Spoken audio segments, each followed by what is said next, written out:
What's happening, everyone? Nicky Hawkins here, West Ham Fan TV. Morning after the game before. What game that was? Leeds 1, West Ham 2. Looked for a long time that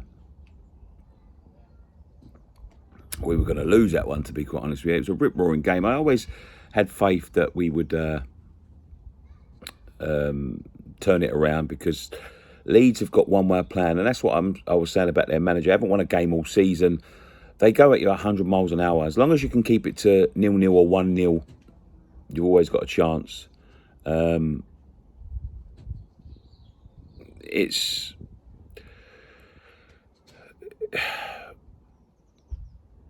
a testament to our side that we never know we're beaten. But as I said before, I think Beasler in the media gets too much credit for what he's done with Leeds. He's turned Leeds into a good side. They are a good side. I'm not going to deny them that, and they've beaten some big sides, but they're getting worked out a little bit. And we worked them out last year, and I always said that it was favourable the way we play against the way they play.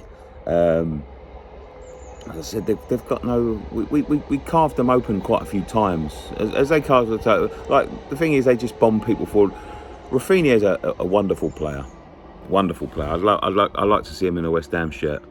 But yeah, it's just the way they play. It's just that they play so open, and they're always going to be susceptible to, the counter attack and all that. The way we carved them open with Fornals, and the Bowen goal, to be quite honest with you, that was at 6s and 7s. They had no positioning because they had too many people bombing forward, and that's going to be Leeds' downfall. I think a lot of teams are going to work them out this year.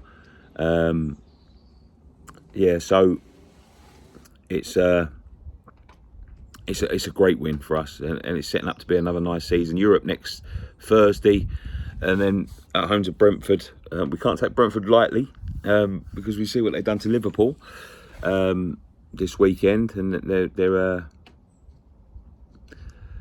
a good side, but confident that we can get the win next week, and we're setting ourselves up for another good season. Now, I've got to address a few things that on Dom's fan cam. There was he's a friend of mine, to be quite honest with you. I made friends with him in Zagreb. A guy that was branding around a sex toy in the background of the videos, and I laughed, and I uploaded the video and all that sort of stuff. And we see quite a few complaints from people in the comments, and we always take advice in what the comments do say, and I fully take that on board.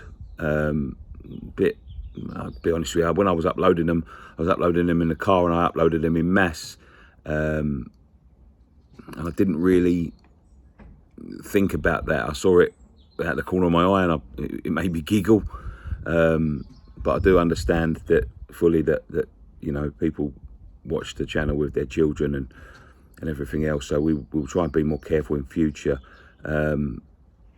This channel is not really for children. I'm gonna say that now. It's not no sort of defence of that sort of thing, but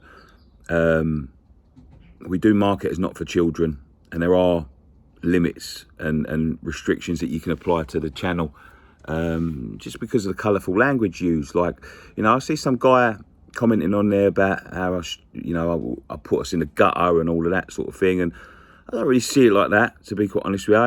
It is what it is. It's not a channel made for children, and they're saying, like, this is a platform used for children. The internet's a platform used for children, but there's more porn on it than anything else. But there are restrictions that you can use. As I say, we always mark it as not for children, and there's restrictions you can use, just because of the colourful language. But taking that in mind, maybe I'm going to start making it a bit more family friendly, the content.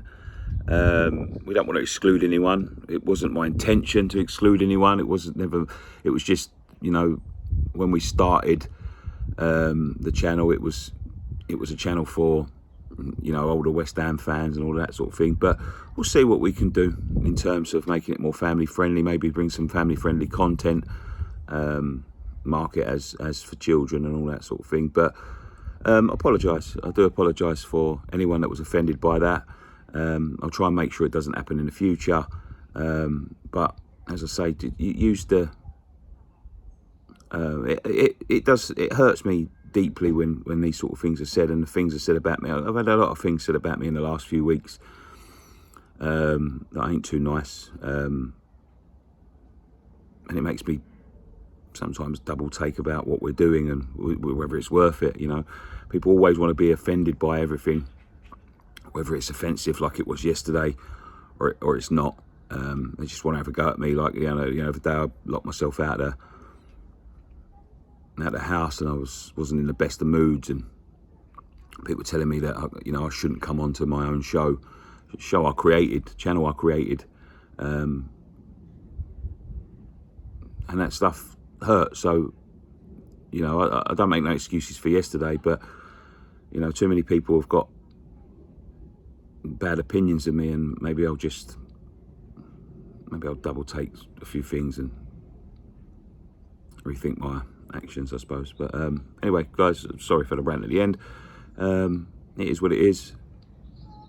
And we march. Come on, your hands.